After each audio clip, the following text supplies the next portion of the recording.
A day in my life as a seaman's wife na nakabakasyon na ang asawa. O akala nyo malamig ang Pasko ng kumare nyo, abay nagkakamali kayo dyan? Sobrang late na nga nitong mini vlog ko pero okay lang yan, it's better late than never, sabi nga nila. Dito nga sa lugar namin, aba kahit matanda, binibigyan ng aginaldo kaya abot hanggang tenga ang ngiti ng kumare nyo.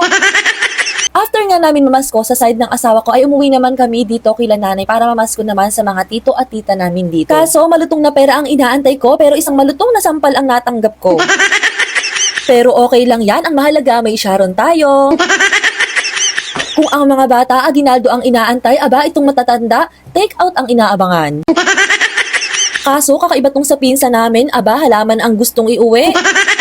At paglipat nga namin sa kabilang bahay, aba may naabutan na naman akong nagsasharon, kahit saan na lang ba may nagsasharon dito.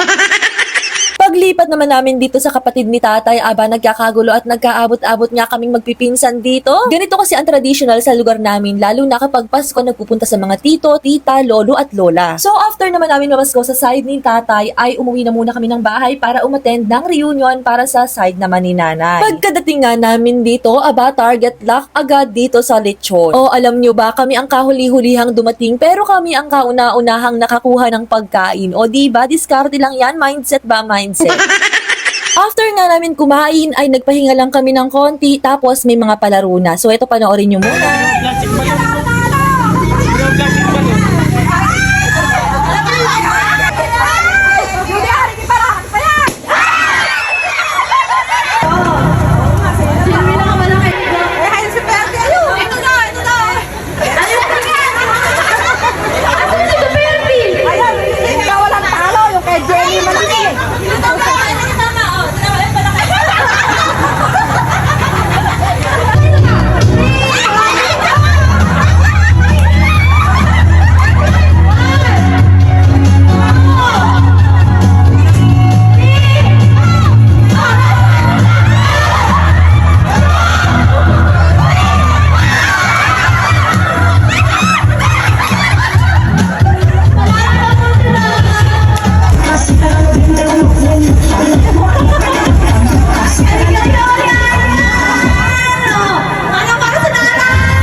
Pagkatapos nga ng mga palaro ay nagpicture-picture muna ang magkakapatid at pagkatapos nun ay umuwi na kami kasi inaantok na nga si Baby Aryan.